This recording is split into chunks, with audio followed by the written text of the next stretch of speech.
We will be adding to our list of series tests today with looking at what's called the direct comparison test, which I will be abbreviating as DCT, and we will also be looking at the limit comparison test, LCT. Both of these require that you're looking at terms that are positive, greater than 0. This specific one, the direct comparison test, it says that A sub n needs to be smaller or at least equal to B sub n for all our values. And if you know a series converges and you are going to be able to compare it to A sub n, then A sub n converges. If you pick a series that you know diverges and you compare it, then you'll know that B sub n diverges. Now that all goes back to this statement. So think about it. So if A sub n is really big, then what has to be true for B sub n? And B sub n is even bigger. That gives you that. But if B sub n converges, which means it's approaching a smaller number, then A sub n is even going to be smaller than that because A sub n is less than B sub n.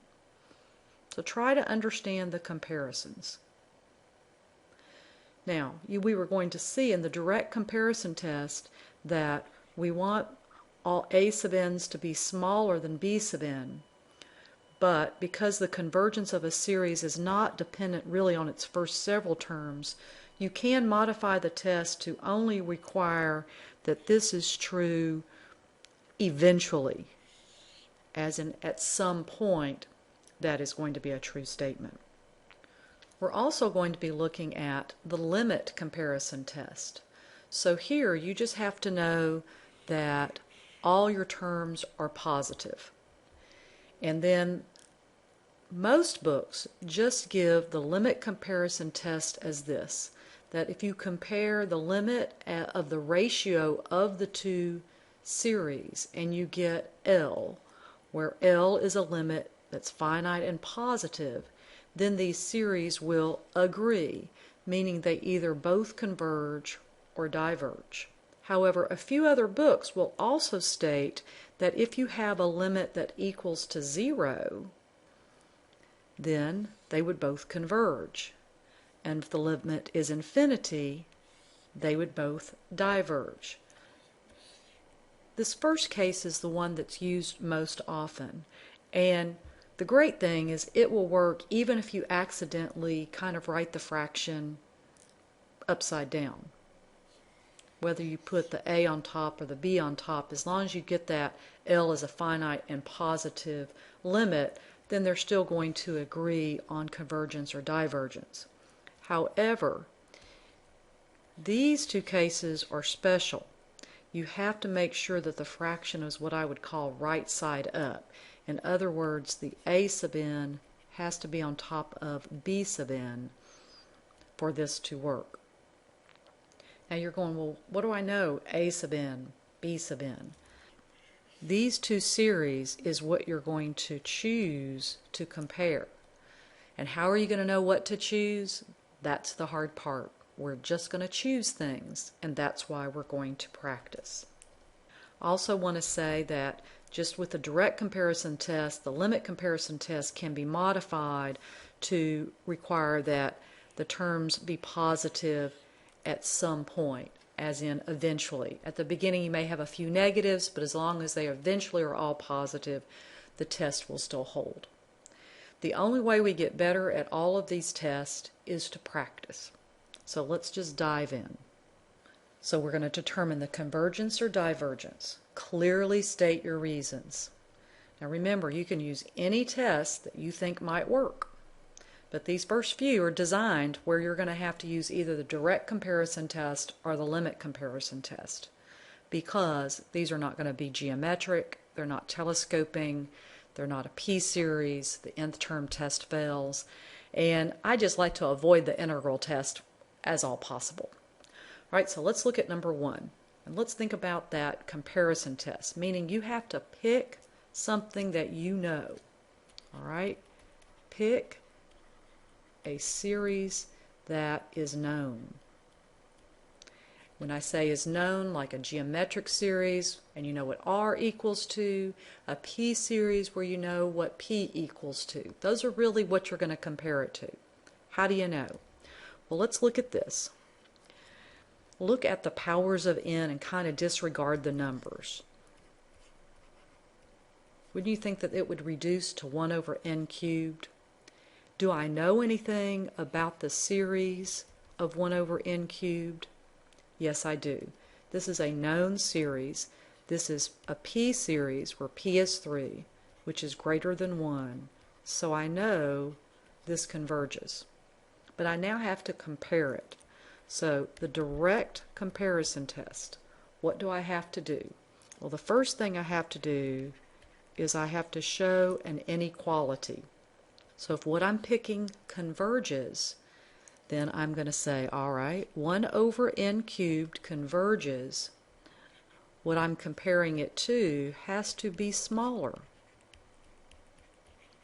Think about that. If this converges to a value and this is smaller, then it also has to converge. So I have to show that that inequality is true. How can I do that? Well, one of the easiest ways is to do some cross multiplication, but you have to be very careful and keep it in the right inequality order, meaning this has to go on the left-hand side. So n cubed times n minus 1, is that really less than or equal to 1 times n to the 4th plus 2? So let's see, I have n to the 4th minus n cubed. Is that less than or equal to n to the 4th plus 2? Is that true? Yes, it is, because of that negative. So if you take a negative number and cube it, you're still going to get something negative, which is definitely less than positive 2. So I can then conclude that the series, the given series, also converges because of the direct comparison test. I know that's weird. Just keep going. All right, so let's look at example number 2. Again, I have to pick something that I know about. So I just kind of ignore all the numbers and say, well, wouldn't this kind of look like 1 over the square root of n? And you're going, what's that? Well, remember the square root is the half power. That's also a P series, where P is 1/2, which is less than 1, so this diverges. That's different. That's okay. I know that that diverges. So I'm going to pick my known series, which is 1 over, I'm just going to rewrite that as the square root of n. And if that diverges, I have to show that that is smaller than my given series. Because remember, I want it to agree. So one more time, if this diverges and this one is even bigger, then it would also diverge. So I have to show that inequality. So again, I'm going to cross multiply, being very careful. 1 times the square root of n, is that really greater than or equal to 1 times 2 plus the square root of n? Is that true? Well, no. Square root of n is not bigger than 2 plus the square root of n. So this is not true. Did I do anything wrong? No. I just have to use another test. Well, since the direct comparison test didn't work, maybe I should try the limit comparison test. Okay, so the direct comparison test failed. So let's try the limit comparison test. The neat thing about the limit comparison test, I'm going to still use the known series. So I'm going to still use all of that information. So I'm going to compare it to, I'm just going to rewrite this again, the square root of n, where p is 1/2, which is less than 1, which diverges. So the limit comparison test. So I'm going to take the limit as n approaches infinity. What I choose to compare it to is going to go in the denominator. If you always do that, you really can't go wrong. What I'm comparing it to, or the given, is going to go on top. Well, that's yuck. So let's just do some algebra. So remember, when you divide by a fraction, you flip and multiply by the reciprocal. So this would come up here, and I would have then the square root of n over 2 plus the square root of n. And then, can I take the limit? Well, sure, because these square roots are the same power, so I have the same power over the same power, so that limit is just 1, which is good because that is a finite positive number. And my limit comparison test says if I have a finite positive number as a limit, then these two series agree. So I'm going to say, therefore, the given series diverges because of the limit comparison test. Okay, so I've shown what I've compared it to, how I know what I'm comparing it to diverges, and then I've taken the limit, I've made a conclusion, written all my steps down.